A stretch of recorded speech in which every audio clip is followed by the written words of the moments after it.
আসসালামু আলাইকুম রহমতুল্লাহ বরকাত।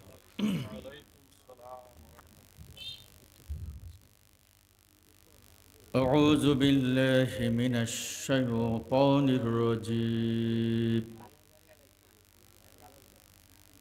بسم الله الرحمن الرحيم.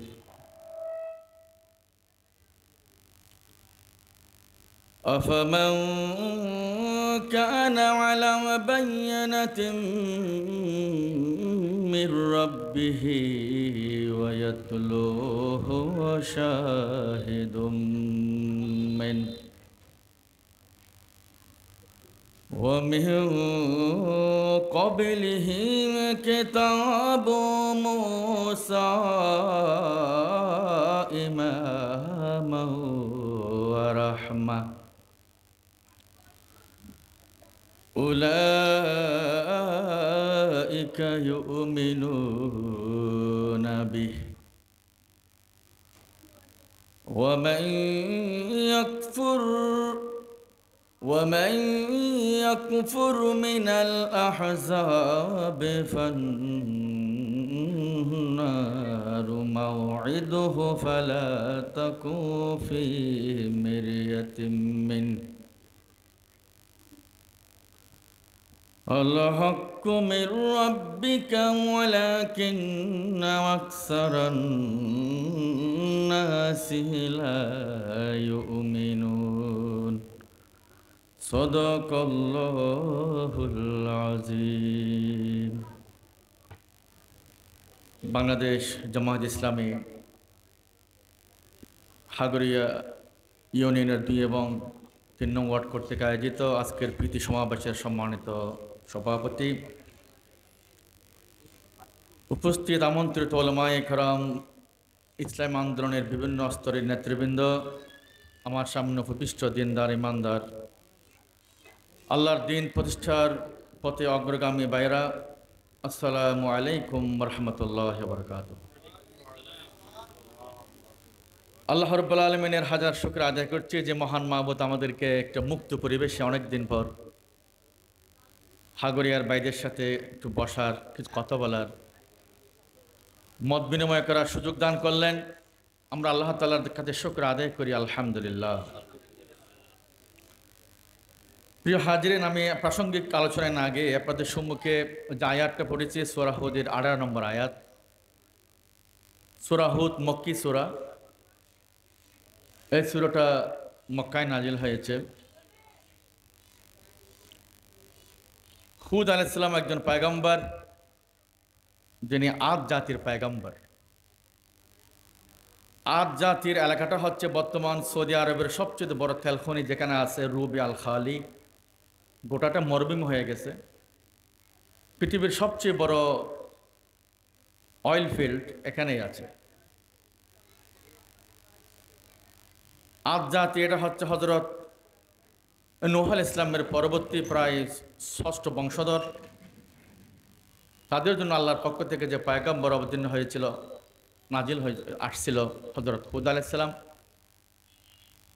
এবং এই সূরাটা রাসূল সাল্লাল্লাহু আলাইহি ওয়াসাল্লামের জন্য খুব কঠিন ছিল। এবং এই সূরা নাজিল হওয়ার পর আল্লাহ রাসূল সাল্লাল্লাহু আলাইহি ওয়াসাল্লামের দাড়িগুলো প্রায় সাদা হয়ে গিয়েছিল। উনি প্রায় বলতেন, শাইয়াবাতানি হুদ, আমাকে সূরা হুদ বৃদ্ধ বানিয়ে ফেলতেছে। জিজ্ঞাসা করা হলো, ইয়া রাসূলুল্লাহ, আপনার কাছে সূরা হুদের কোন আয়াতটা বেশি কঠিন মনে হয়? তখন বললেন, এই আয়াতটা আমার কাছে কঠিন মনে হয়। ফাস্তাকিম কামা উমিরতা ওয়ালা তাতাগাও। হে রাসূল, তোমাকে যেভাবে আদেশ করা হয়েছে আপনি এইভাবে অটল থাকেন। হাজারো জুলুম, প্রেসার, নির্যাতন, হাজারো লোভের হাতছানি, এগুলোর মুখে হকের উপর আপনি অবিচল থাকেন। আর একটা ব্যাপার, আমরা প্রায় সময় জালেমদের সাথে আপোষ করি। এই সূরায় 112 নম্বর আয়াতে বলা হয়েছে, খবরদার لا تركنوا إلى الذين ظلموا فتمسكم النار وما لكم من دون الله من أولياء ثم لا تنصرون খবরদার লা তারকানু তোমরা ঝুঁকে পড়বে না সমর্থন দেবে না আমরা অনেকে মনে করি জালেমের সাথে আপোষ করতে পারলে মনে ফিট বাসে এখন যারা জালেমের বন্ধু এরা সব ফালিয়ে বেড়াচ্ছে ঠিক না ঠিক বলেন আল্লাহ তাআলা আগে বলেছেন খবরদার জালেমদের সাথে মোকাবেলা করো আপোষ নয় জাহিদিল কুফার ওয়াল মুনাফিকিন ওয়াগলুজ আলাইহিম আল্লাহ কেন বলেছেন জাহিদিল কুফার ওয়াল মুনাফিকিন আপোষহীন সংগ্রাম চালিয়ে যাও এখানে কথাবার্তায় নয় নীতি আদর্শের ক্ষেত্রে আল গিলজাতান ফিল উসুল ওয়ালা বিল কওল আপনার আচরণ ভদ্র হবে নম্র হবে কিন্তু আপনি আপনার আদর্শের উপর আপনি কি থাকবেন অটল থাকবেন লা তারকানু খবরদার তোমরা ঝুঁকে পড়বে না সমর্থন দেবে না ওই জালেমদের প্রতি যারা জমিনে আল্লাহর আইন চায় না আল্লাহর আইন চায় না যারা আল্লাহকে সৃষ্টিকর্তা হিসেবে মানতে রাজি আইনদাতা বিধানদাতা ইলাহ এবং হাকিম হিসেবে যারা মানতে রাজি নয়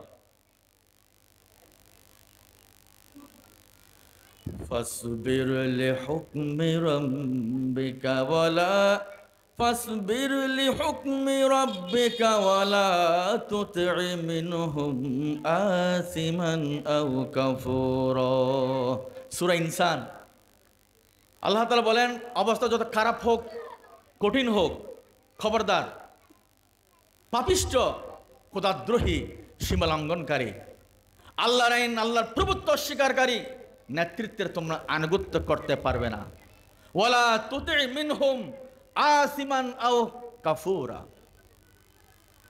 অথচ আমাদের বর্তমান গোটা সমাজ ব্যবস্থাটাই হচ্ছে জালেমদের নেতৃত্বে চলতেছে খোদাদ্রোহী শক্তির আইন চলে আল্লাহর আইন এখানে বাতিল ঠিক না আল্লাহ যেটা হারাম করেছেন এটা আইনের অধিকার নিয়ে বাংলাদেশে প্রতিষ্ঠিত আছে আল্লাহ যেটা ফরজ করেছেন এটার কোনো অস্তিত্ব নেই সব বলেন নাউজুবিল্লাহ আমি যে আয়াতটা পড়েছি সূরা হুদের আল্লাহ তাআলা ইরশাদ করতেছেন আফামান কানা আলা বাইনাতিন মির রাব্বিহি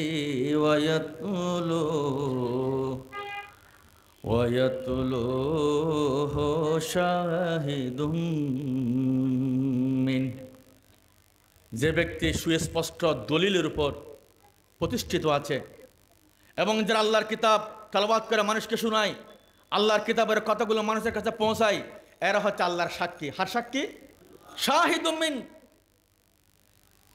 আপনি যখন মানুষদের কোরআনের দাওয়াত দেবেন কোরআনের কথা বলবেন আপনি কোনো নিছক দলীয় কর্মী নয় আপনি আল্লাহর সাক্ষী হার সাক্ষী ওয়াশাহিদুম মিন এই কোরআন নাজিল হয়েছে বিশ্ব মানব জাতির সংবিধান হিসাবে এটা কোনো নিছক রিডিং বুক নয় এটা দত আর মতের আর তাবিজের কোনো বই নয় কোরআন হচ্ছে বিশ্ব মানবতার এক জীবন্ত গাইড বুক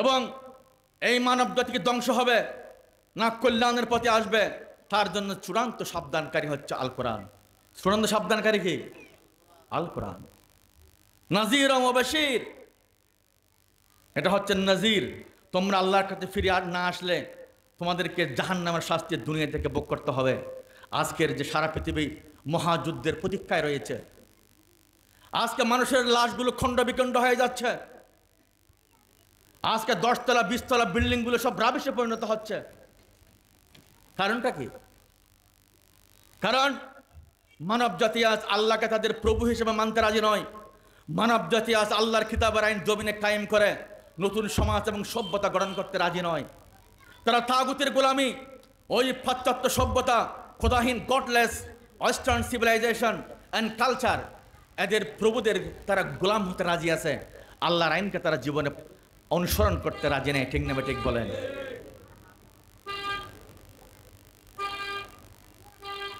وَجَعَلْنَاهُمْ أَحَادِيثَ وَمَزَّقْنَاهُمْ كُلَّ مُمَزَّقٍ। আল্লাহ তাআলা বলেন, যারা আল্লাহর নবীদের শিক্ষাকে যারা অমান্য করেছে তাদেরকে আমি ইতিহাসের কাহিনী বানিয়ে ফেলেছি। বাংলাদেশের যে স্বৈরাচারী শক্তি 16 বছর পর্যন্ত, এর আগের 2 বছর, গত 18 বছর বাংলাদেশে কোরআনের কথা স্বাধীনভাবে বলা যায় নাই, গেছে? যায় নাই। ওই শক্তি, দাম্ভিক শক্তি, যারা বলেছিল 100 বছরের মধ্যে কোনো পতন হবে না, এরা উইথআউট নোটিশ 5 আগস্ট পালিয়ে গেছে। কারণ আল্লাহ তাআলা বলতেছেন, জবিন আল্লাহর, যুগ যুগে যত ফেরাউন পৃথিবীতে আসছিল, আল্লাহ প্রত্যেকের কাছে ওয়ার্নিং পাঠিয়েছিল নবীর মাধ্যমে। এখন নতুন কোন রসুল আসবে না, কিতাব নাজিল হবে না, এই কোরআনে ফাইনাল কিতাব। কোরআনে কি ফাইনাল কিতাব।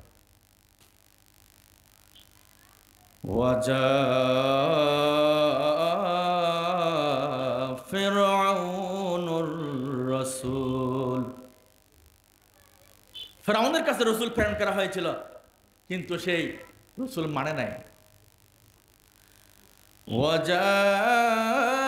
فِرْعَوْنُ الرَّسُولَ وَمَنْ قَبْلَهُ وَالْمُؤْتَفِكَاتُ بِالْخَاطِئَةِ।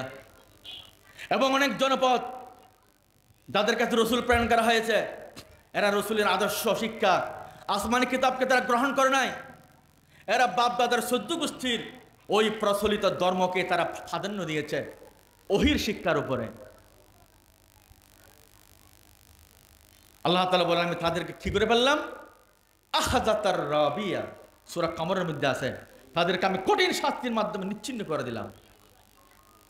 ফাহালাকনাহুম বিযুনুবিহিম, এই যে ছাত্রদের আন্দোলনে বাংলাদেশের স্বৈরাচারের পতন হয়েছে, এদের কথা কোরআন শরীফে আছে। ইয়াশা ইউযহিবুকুম, এই দুনিয়ার জালেমরা তোমরা শুনে রাখো, আমি চাইলে তোমাদেরকে যে কোনো সময় ক্ষমতা থেকে ছাড়াই করতে পারি। ওয়ায়াতি বিখালকিন জাদীদ, নতুন শক্তিকে আমি ক্ষমতায় আনতে পারি। এই যে ডক্টর ইউনূস ক্ষমতায় আসবে, কেউ চিন্তা করছিল কোনোদিন? ওয়ায়াতি বিখালকিন জাদীদ, পুরাতন শক্তি ছাড়াই হবে, নতুন শক্তি রঙ্গমঞ্চে আসবে। এটা আল্লাহর সুন্নাত। আমরা শুধু সুন্নতের কথা বলি, ওয়ালান তাজিদা লিসুন্নাতিল্লাহি তাবদীলা, আল্লাহর সুন্নতের আলোচনা হয় না। আল্লাহর সুন্নত হচ্ছে জালেমদের উনি ধ্বংস করবেন, আর মুসলিমদেরকে উনি ওই জালেমদের জায়গায় ক্ষমতায় আনবেন। এটা আল্লাহর সুন্নত। প্রিয় ভাইরা আমার, আল্লাহ যত আসমানি কিতাব নাজিল করেছেন, এটা হচ্ছে মানব জাতির গাইড, ইমাম, নেতা, পথ প্রদর্শক।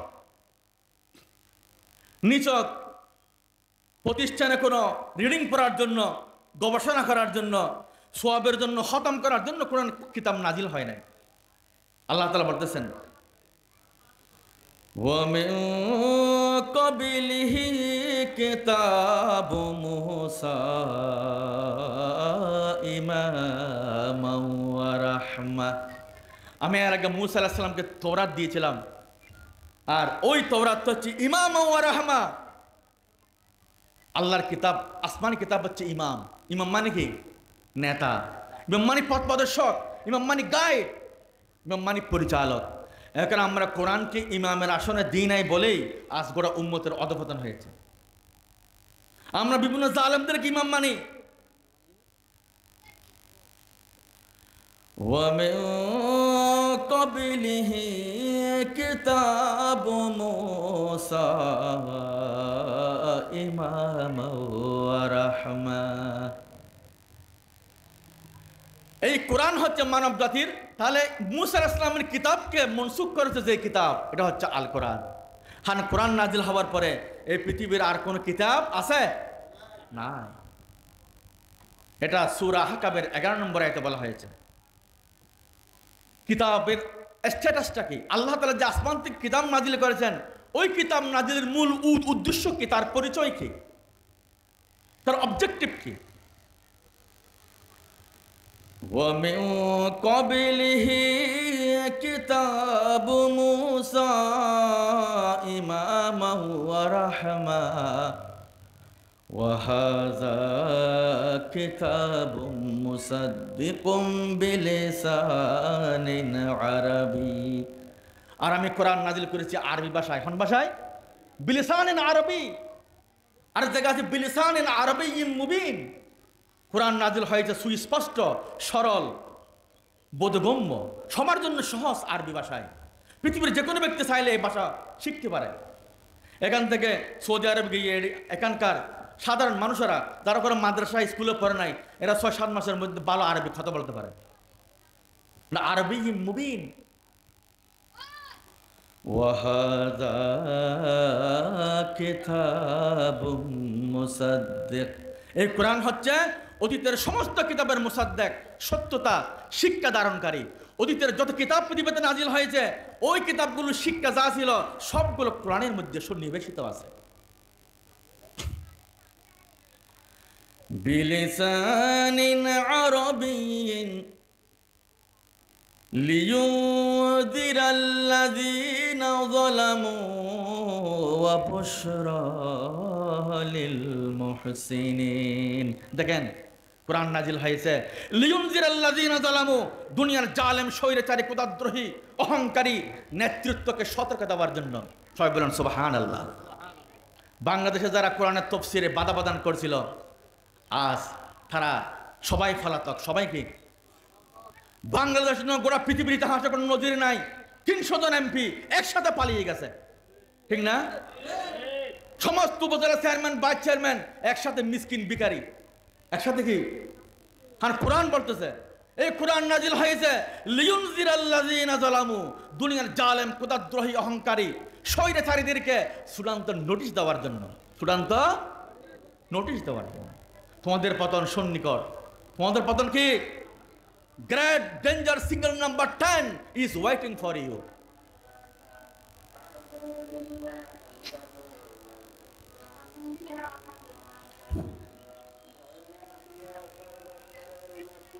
لينذر الذين ظلموا وبشرى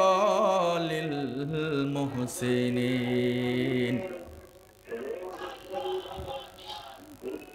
এবং বলা হচ্ছে বুশরা লিল মুহসিনিন, এবং যারা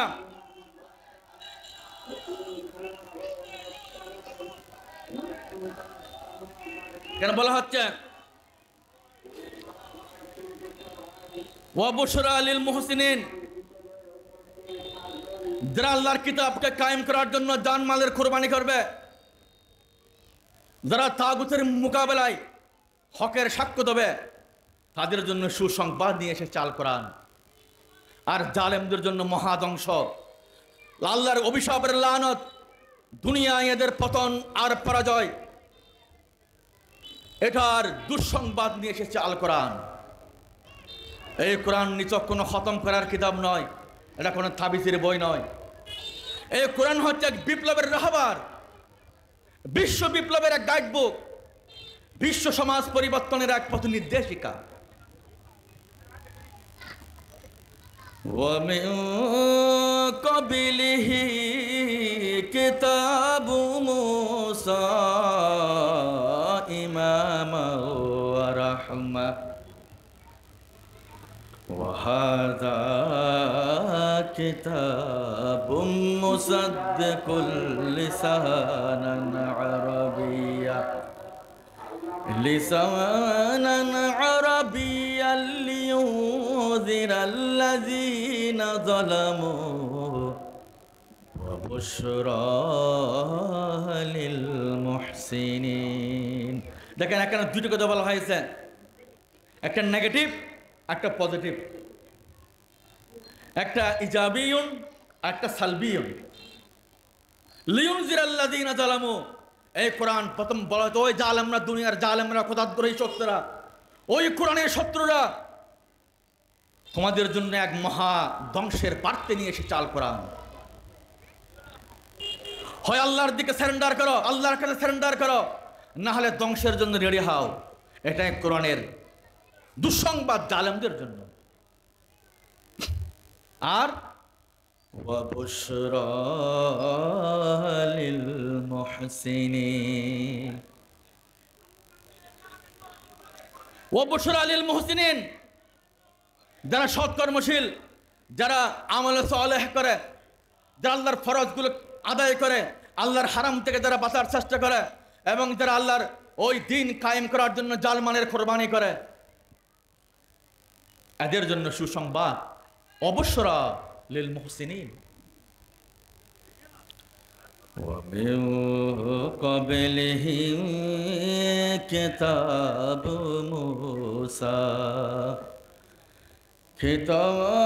موسى إماما ورحمة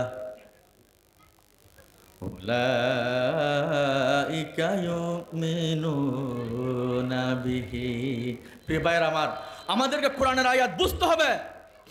আমাদের পূর্বপুরুষরা কবরে চলে গেছে কোরআন না বুঝে, শুধু সওয়াবের জন্য পড়ছে। কোরআন সওয়াবের জন্য আসে নাই। কোরআনকে বুঝতে হবে, প্রতিটি ওয়ার্ড, প্রতিটি শব্দ, প্রতিটি বাক্য।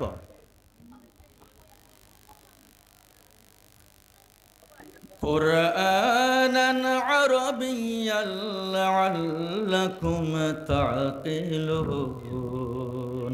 আল্লাহ তাআলা বলেন, আমি আরবি ভাষায় কোরআন নাজিল করেছি যারা তোমরা বুঝতে পারো। আমরা সব সাবজেক্টগুলো বুঝতে পারি, শুধু না বুঝতে পারি একটা সাবজেক্ট, এটা কোরআন, ঠিক না? আমরা অঙ্ক, English, ICT, accounting, physics, chemistry সবগুলো বুঝতে পারি, শুধু বুঝি না আল কোরআন। কারণ ইবলিসের 1 নম্বর চক্রান্ত, যাতে মানুষ কোরআন না বুঝে। মানুষ কি না বুঝে? কোরআন। এই সূরার মধ্যে বলা হয়েছে জালেম কারা।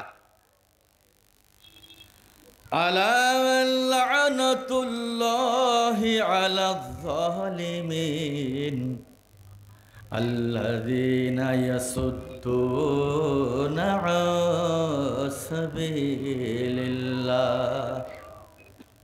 ওই জালেমদের উপর লানত, অভিশাপ, যারা মানুষদের আল্লাহর ওয়াইসুদ্দুনা আন সাবিলিল্লাহ মানে ওয়াইসুদ্দুনা আন তাফহিমিল কোরআন, যারা কোরআন বুঝার ক্ষেত্রে মানুষকে বাধা সৃষ্টি করে। দেখেন, কোন গানের মাহফিলে পুলিশে বাধা দেয়, কিন্তু কোরআনের তাফসীর মাহফিলে 4-5 জায়গা থেকে অনুমতি নিয়েও করা যায় না, ঠিক না?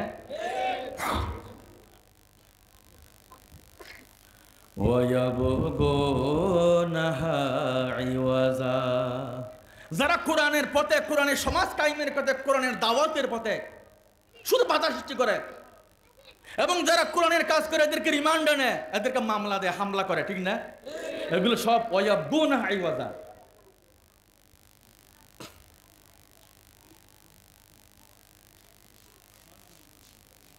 ওয়াহুম বিল-আখিরাতি হুম কাফিরুন। এদের ওই জালেমদের সমস্ত কাজগুলো দুনিয়া কেন্দ্রিক। এরা আল্লাহ, পরকাল, আল্লাহর কিতাব অনুশীলন, অনুকরণ, ফরা অধ্যয়ন, অনুধাবন, এই কোন কাজে জালেমদের কোনো মনোযোগ নাই, ঠিক না? এরা এদের উপর আল্লাহর লানত। আলা লানাতুল্লাহি আলাজ জালিমিন। আলা লানাতুল্লাহি আলাজ জালিমিন। আর জালেমদের জন্য আল্লাহর আযাব অনিবার্য। আল্লাহর আযাব কি? অপ্রতিরোধ্য, অনিবার্য। উলাইকা লাম ইয়াকুনু মু'জিজিনা ফিল আরদ। আল্লাহ তাআলা বলেন, এই জালেমরা আমার কোনো আযাবকে ঠেকাতে পারবে না। পারছে? বলেন। র‍্যাব, পুলিশ, এসএসএফ, বিজেপি, বিশেষ বাহিনী, এগুলো সবগুলো দিয়ে পতন ঠেকাতে পারছে? কোরআন বলতেছে লাম ইয়াকুনু বিমুজিজিনা ফিল আরদ। এরা আল্লাহর কোনো আযাবকে ঠেকাতে পারবে না। ওয়ামা কানা লাহুম মিন দুনিল্লাহি মিন আউলিয়া। আর পতনের সময়, ধ্বংসের সময় এদের কোনো বন্ধু পাওয়া যাবে না। এখন বন্ধু আছে? নাই। এখন বাংলাদেশের শত শত এমপি পলাতক, এরা সমাজের মধ্যে প্রকাশ্যত ভয় পাচ্ছে, কারণ এদের কোনো বন্ধু নেই, কি নেই? কোন ওমা কান লাহুম মিন দুনিল্লাহি মিন আউলিয়া। প্রিয় ভাইরা আমার, আল্লাহর আযাব আসার, আল্লাহর আযাবের যোগ্য হওয়ার দুটি কারণ। কয়টি কারণ? আমার কথা নয়, সূরা হুদের 20 নম্বর আয়াত পরে দেখেন, 21 নম্বর আয়াতের মধ্যে আপনারা পাবেন দুটি আয়াত। আল্লাহ তাআলা বলেন এই আযাবের দুটি কারণ। সময়টা একটু